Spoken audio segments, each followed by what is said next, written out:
Hello बच्चों, let's read the question. The question says, statement 1, 2-methyl-butane on oxidation with KMnO4 gives 2-methyl-butane to all. Statement 2, N-alkenes can be easily oxidized to corresponding alcohols with KMnO4. तो दो statement हमको दे रखे हैं. Option A बोल रहा है both statement 1 and 2 are correct. Statement B बोल रहा है both statement 1 and 2 are incorrect. और सी बोल रहा है statement 1 is correct but statement 2 is incorrect. Okay. और डी बोल रहा है कि स्टेटमेंट 1 तो इनकरेक्ट है बट स्टेटमेंट 2 इज करेक्ट. इस क्वेश्चन को करने से पहले अपन चेक कर लेते हैं हमारा की कॉन्सेप्ट. तो हमारा जो यहाँ पे की कॉन्सेप्ट रहने वाला है, the key concept is that is oxidation of alkenes. Oxidation of alkene. तो इस क्वेश्चन को एक बार सॉल्व करने से पहले हम एक बार थोड़ा सा ऑक्सीडेशन ऑफ एल्केन्स पे बात कर लेते हैं, तब जाके इस क्वेश्चन पे आएंगे और चेक करेंगे कि हम हमारे पास जो भी नॉलेज है इस टॉपिक के रिगार्डिंग वो यहाँ पे अपन यूज कर सकते हैं कि नहीं. तो अगर हम यहाँ पे ऑक्सीडेशन ऑफ एल्केन की अगर बात करें, ऑक्सीडेशन ऑफ एल्केन्स, तो कुछ बातों का पता होना बहुत जरूरी है इस क्वेश्चन को सॉल्व करने के लिए. सबसे पहला वो ये है कि oxidation of alcohol is not possible या फिर क्वाइट डिफिकल्ट. आप ये कह सकते हो कि ऑक्सीडेशन ऑफ सैचुरेटेड, हमारे पास जो सैचुरेटेड हाइड्रोकार्बन्स है, ऑक्सीडेशन ऑफ सैचुरेटेड हाइड्रोकार्बन्स जैसे कि आपके एल्केन आर क्वाइट डिफिकल्ट. मैं डिफिकल्ट क्यों बोल रहा हूं? क्योंकि इम्पॉसिबल नहीं है, पॉसिबल है, अभी आपको बताऊंगा मैं. तो ये तो पहला पॉइंट है. दूसरा पॉइंट, जब भी अपन ऑक्सीडेशन करते हैं, इसको मिटा देते हैं यहाँ पे. जब भी हम लोग क्या करते हैं, जब भी हम लोग ऑक्सीडेशन करते हैं तो ऑक्सीडेशन के दौरान हमको ये चीज ध्यान रखनी है कि हमारे पास में ऑक्सीडेशन करने के लिए क्या है. तो यू हैव टू टेक, मतलब we can say that for oxidation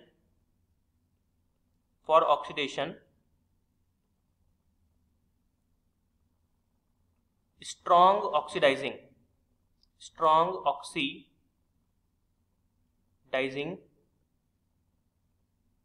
agent must be present. हल्के फुल्के से काम नहीं चलेगा. कहीं आपने माइल्ड ले लिया और माइल्ड से आप करवाने की सोच रहे हो, नहीं, आपको स्ट्रांग लेना है. और स्ट्रांग के जैसे कुछ एग्जांपल्स है जो आपको मालूम होने चाहिए. जैसे एक तो आपका हो सकता है KMnO4, ठीक है. एक आपका हो सकता है K2Cr2O7. एक जैसे जोन्स रिएजेंट भी आता है ना, ये सब कुछ स्ट्रांग कैटेगरी में रखे जाते हैं. तो ये अपना दूसरा पॉइंट हो गया. तीसरी चीज जो काफी इंपॉर्टेंट है वो ये है कि ओनली टर्शरी या फिर 3 डिग्री हाइड्रोकार्बन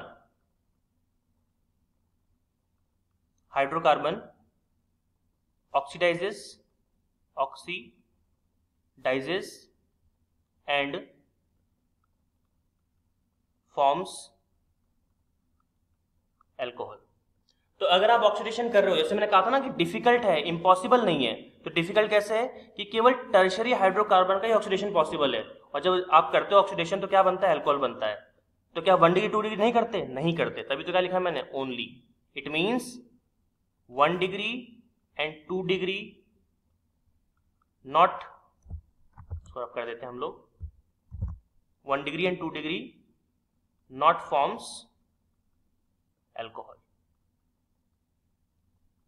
ठीक है. तो ऑक्सीडेशन से रिलेटेड जितना भी नॉलेज हमको चाहिए था वो सारा हमने गैदर कर लिया है. अब हम चेक करते हैं कि क्या हम इस नॉलेज के बिहाफ पर अपना क्वेश्चन सॉल्व कर पाएंगे कि नहीं कर पाएंगे. चलिए, स्टेटमेंट 1 बोल रहा है कि 2-methyl-butane on oxidation with KMnO4 gives 2-methyl-butane two ol. तो इसको चेक करना पड़ेगा, अपन वर्बली नहीं बोल सकते. तो चलिए चेक करते हैं. स्टेटमेंट 1 जो है आपके पास में क्या है आपके पास में, दैट इज 2-methyl-butane. तो 2-methyl-butane का स्ट्रक्चर जो होगा वो ये होना चाहिए. ये ब्यूटेन हो गया, 2 पे यानी कि 2-मिथाइल यहाँ पे आ गया और यहाँ पे एक H आएगा. ठीक है. तो ये 2-मिथाइल ब्यूटेन हो गया. अब 2-मिथाइल ब्यूटेन अगर आप ऑक्सीडेशन करवाओगे in the presence of KMnO4 तो क्या ऑक्सीडेशन होगा? डेफिनेटली होगा। क्यों? देखिए 3 डिग्री कार्बोकैटायन है, सॉरी 3 डिग्री कार्बन है, टर्शरी कार्बन है। एक कार्बन जो है सेंटर वाला वो 3 डायरेक्टली कार्बन से कनेक्टेड है और टर्शरी है। और मैंने क्या लिखवाया था अभी कि केवल टर्शरी के अंदर ही ऑक्सीडेशन पॉसिबल, इससे क्या बनता है? अल्कोहल बनता है। तो इसका मतलब क्या हुआ कि पहला स्टेटमेंट तो सही हो गया, क्योंकि ये बन जाएगा आपका C, यहाँ पे CH3, CH2, CH3 और यहाँ पे आ जाएगा जी आपका OH। ठीक है, और इसको अपन क्या बोलेंगे? देखिए 2 मिथाइल ब्यूटेन 2 ऑल, ये बन गया आपका 2 मिथाइल ब्यूटेन, ब्यूटेन एन हटा देते हैं यहां से, ब्यूटेन 2 ऑल। ठीक है, मतलब पहला स्टेटमेंट कंप्लीटली ट्रू है, कोई दिक्कत वाली बात नहीं है, हमारे कॉन्सेप्ट के साथ में बिल्कुल फिट बैठ रहा है। स्टेटमेंट 2 बोल रहा है an alkenes can be easily oxidized to corresponding alcohol with KMnO4। इसमें मुझे गड़बड़ लग रही है, क्योंकि एन एल्केन की अगर ये बात चल रही है यहाँ पे, तो एन एल्केन में तो कुछ भी हो सकता है। मतलब एन एल्केन की अगर मैं बात करूं, एन एल्केन की, तो एन का मतलब आप जानते हो, आप एक सीधे सिंपल सी चेन की बात चल रही है। तो यहाँ पे आपका CH3 CH3 भी हो सकता है, आपका CH3 CH2 CH3 भी हो सकता है, या फिर आपका CH3 CH2 CH2 CH3 भी हो सकता है। ये सारे क्या है? आपके एन एल्केन ही तो है। और ये सारे क्या है? आप देखिए ये सब 1 डिग्री है, 1 डिग्री कार्बन वाले हैं। ठीक है, और अभी हमने क्या डिस्कस किया था कि 1 डिग्री जो होते हैं वो कभी भी अल्कोहल का फॉर्मेशन नहीं करते। इसका मतलब क्या हुआ?